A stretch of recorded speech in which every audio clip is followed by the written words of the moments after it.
Alrighty. So, got the wheels on back here.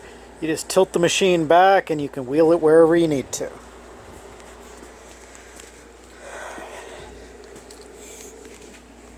I know that looks a little weird, but that's the plug I have right now. I'll clean up the wires here in a bit. But so here we have your toggle switch for stopping the upward movement. I also, after running it a few times, found that it was going to be a risk here that somebody might remove the last box and then the carriage would go up too far and it was either going to tear out wires or mess stuff up and stuff. So I put this stupid little bar in, and that bar lines up with this. So basically your basket will get up here, and if you pull the last box off, then that bar stops it from going any further. So that'll be your safety catch there, so you don't accidentally screw up sometime. This over here, this was about the best way that I could do this for you. So here's your control. That there is actually a capacitor, and I'll get into it later what problems that caused and stuff. But needless to say, the capacitor is basically what magically makes this work off of a regular plug-in instead of off of a car battery here. But anyhow, as you're working hives, you can pop this up and the thing will go up and it just stays there, or you can pop it down and it'll go in that direction. So I put this long bar on here so it'll stick out here to the side and give you easy access to it while you're working boxes and stuff. So again, from out here's perspective, if you have sticky honey hands, you could just go ahead and use your wrist, pop it on, etc. But you'll do whatever you want, but there's your handle there for operation. I know the Man Lake, Dadant, whatever company one is out there, it is 100% self-automated. So you flip it on and the stack raises up, and when you pull the last box off, there's some kind of little catch over here that the basket raises up, hits into, and then automatically drops the basket back down all the way to the bottom. There was not an easy way of doing that. Yes, I could do that same weird chain thing and handles sticking out in the air and have it try to toggle itself. But for practicality right now, I wrapped it up the way it is. So you've got the electronic stop there, and all you ever have to do is say, we're in upward motion or we're in downward motion. So, all right. Last but not least, for downward motion, you'll see that you have the toggle there, but there's no electronic toggle down there.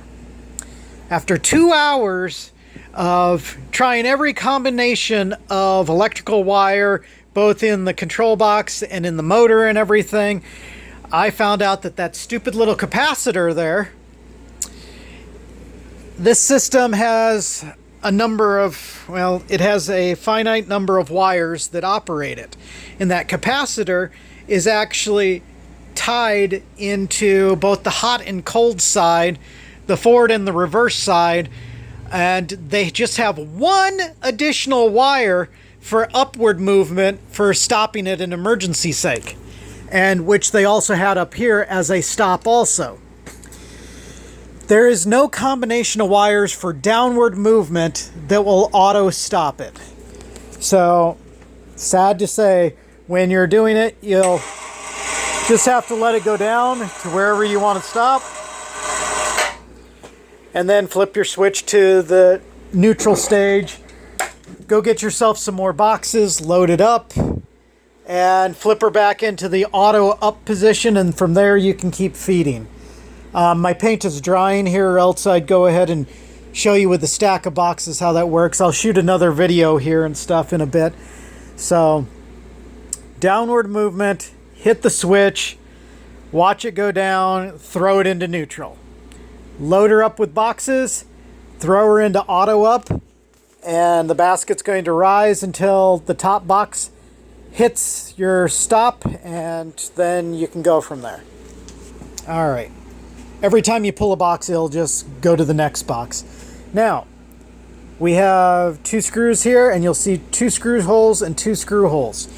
Depending on what's comfortable for you, go ahead and move that to any of the positions there for whatever your ideal top surface of your box is going to be. So, you know, if you're a shorter person and you don't like reaching from up above, it's too high, it's starting to hurt your back, move it down to the next notch. Hell, move it down to the next one. I also put it up as high as I did there, and we could probably even go 1 notch higher, just in case you had a honey house where, let's say your extractor is up on a platform. I'm not extractor. Your uncapper is up on a platform or something, and you happen to be standing 6 to 8 inches off the floor on that same platform. Well, you can adjust the height of that to help go ahead and fit your needs there. If you find that you do need yet higher, just let me know. I've got the drill bits and the tap die set and stuff, and we'll just pop in another set up there so that we can get it to the right settings for you. Other than that, I mean, it's strong enough that I can stand on it and go up and down like an elevator. And there is extra wire inside of the tube here. So if this needs to go a certain distance, we've got some playing around that we can do to go ahead and, make that work. All right.